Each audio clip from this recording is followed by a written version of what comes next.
आज आपण बनवणार आहोत अगदी सोप्या पद्धतीने घरच्या घरी तयार करणार आहोत जिभेवर टाकताच विरघळणारी चविष्ट अशी नानकटाईची रेसिपी। तेही मी आज कढईमध्ये बनवणार आहे। ही रेसिपी खूपच हेल्दी आहे, गव्हापासून तयार होणारी आहे। लहान मुलांसाठी तर खूपच छान आहे।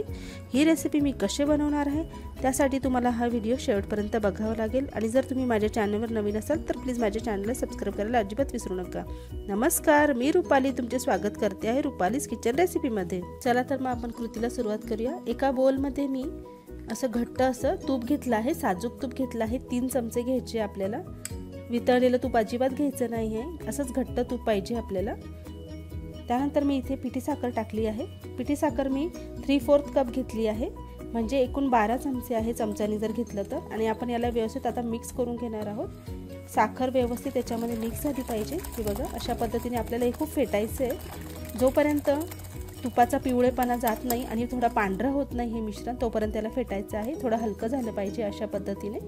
आपण कोरडे जे साहित्य आहे ते चाळून घेणार आहोत। त्यासाठी मी इथे 1 कप गव्हाचं पीठ घेतलं आहे। नॉर्मल जे आपण चपातीसाठी वापरतो तेच पीठ आहे हे।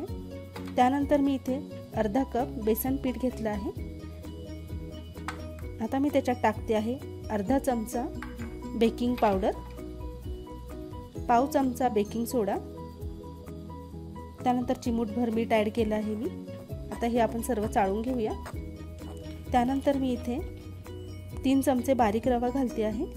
सर्व प्रमाण मी इथे जे मेजरमेंट कप आणि चमचे असतात त्यानेच केलं आहे। आता हे सर्व साहित्य आपण व्यवस्थित मळून घेणार आहोत। इथे आपल्याला पाण्याचा किंवा दुधाचा वापर अजिबात करायचा नाहीये। आणि जर वाटलं तर थोडंसं तूप घालू शकतात, पण इथे अजिबात गरज पडणार नाहीये। हे बघा, अशा पद्धतीने दिसलं पाहिजे। नानकटाईसाठी हे पीठ अगदी तयार झालं आहे। अशा पद्धतीनेच हे दिसलं पाहिजे। इथे मी एक गोळा तुम्हाला तयार करून दाखवते आहे। हे बघा, व्यवस्थित हा बांधला जातोय, म्हणजे आपलं हे पीठ अगदी तयार आहे। आता आपण याच्या नानकटाई तयार करून घेऊया। हे बघा, किती इझिली गोळा तयार झाला आहे। नानकटाई तयार करण्याच्या आधी आपण इथे कढईमध्ये मीठ घालून कढई गरम करायला ठेवली आहे। 20 मिनिटं आपल्याला ठेवायची आहे। मध्ये एक स्टँड पण ठेवला आहे मी। झाकण ठेवून आपण याला 20 मिनिटं गरम करून घेऊया। नानकटाई बेक करण्यासाठी मी एक ॲल्युमिनियमचं भांडं घेतलं आहे। मध्ये एक बटर पेपर ठेवला आहे, जेणेकरून आपली नानकटाई चिटकणार नाही। आता आपण नानकटाई बनवून घेऊया। एका चमच्याच्या सहाय्याने मी इथे प्रमाण घेते आहे, जेणेकरून आपल्या नानकटाई एकसारख्या बनतील, लहान मोठ्या बनणार नाही। हे बघा, अशा पद्धतीने। आता हा गोळा हातावर घेऊन आपण याला गोल गोल करून असं हलकंसं दाबून घेणार आहोत। हे बघा, इथे नानकटाई तयार झाली आहे। अशा पद्धतीने वरतून मी पिस्ताचे काप लावले आहे। तुम्ही काजू बदाम कसलेही काप लावू शकतात। आता आपण याला बेक करण्यासाठी ठेवूया कढईमध्ये। 40 मिनिटं आपल्याला मंद गॅसवर याला भाजून घ्यायचं आहे, झाकण ठेवून। बघा, 40 मिनिटानंतर किती सुंदर रंग आला आहे। आपले व्यवस्थित बेक झाले इथे नानकटाई, तुम्ही पाहू शकता। आता थंड झाल्यानंतरच आपण याला हात लावायचा आहे।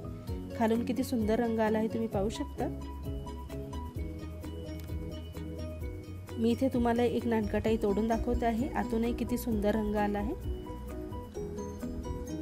हे बघा, किती इझिली ही तुटल्या जाते। अगदी खुसखुशीत अशी तयार झाली आहे ही नानकटाई, तोंडात टाकताच विरघळणारी आहे। तर तुम्हाला ही रेसिपी कशी वाटली आहे तुम्ही कमेंट करून नक्की सांगा। व्हिडिओला लाईक करा, शेअर करा, आणि जर तुम्ही चॅनलवर नवीन असाल तर प्लीज माझ्या चॅनलला सबस्क्राईब करायला अजिबात विसरू नका। भेटूया अशाच एका चांगल्या रेसिपीसोबत। तोपर्यंत धन्यवाद।